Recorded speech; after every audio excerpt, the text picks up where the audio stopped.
Hello people, I'm Gage, and welcome to Nintendo News Weekly, the show where I catch you up on all the latest Nintendo news from the past week. As the Switch 2 gets closer and closer to its launch, we're seeing a lot more news about it, so let's get into it.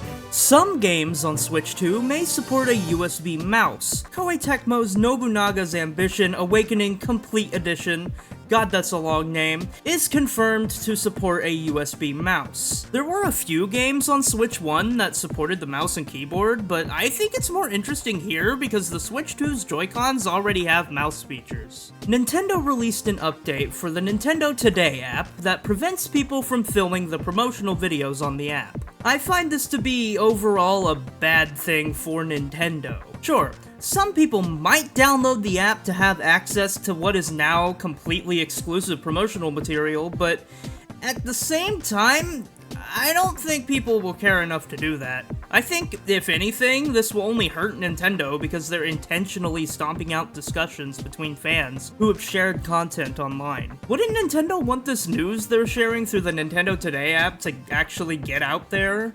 Why stop fans from sharing and discussing it?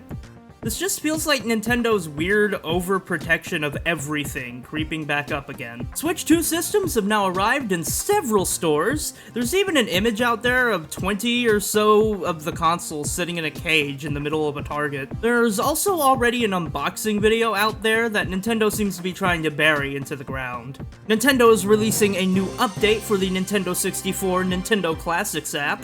With the update, you can change your controls in the middle of gameplay, and with Switch 2, they're adding a new CRT filter and the rewind feature for Nintendo 64 Nintendo Classics on Switch 2. This isn't really big news, but I did want to bring up Mario Kart World's official final file size will be 21.9 gigabytes, which is pretty impressive considering that this is a big 4K open world game. See Activision, it can't be that hard. Nintendo updated their compatibility list of Switch 1 software for Switch 2. A couple of things mentioned to not be able to be used on the Nintendo Switch 2 are Nintendo Labo Toy-Con 4 VR Kit, Hulu, and Crunchyroll. Some games work, but may have startup issues or in-game compatibility issues. Some other games require Switch 1 Joy-Cons for one reason or another. I'll leave a link to the whole compatibility list in the description. This upcoming week is the launch of the Nintendo Switch 2, so let's take a look at a few games releasing then. I want to give a quick shout out to Cyberpunk 2077 for actually fitting this game and its DLC onto a 64GB cartridge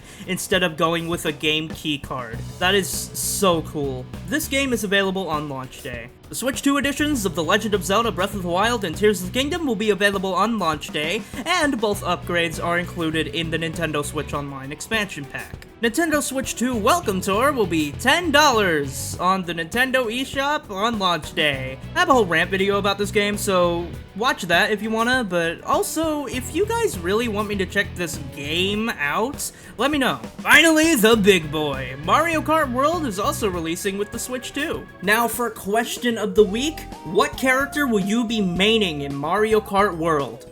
I'm going to main the Penguin. That's it for this week. Good luck on getting your Switch 2s, everyone, and I'll see you next time.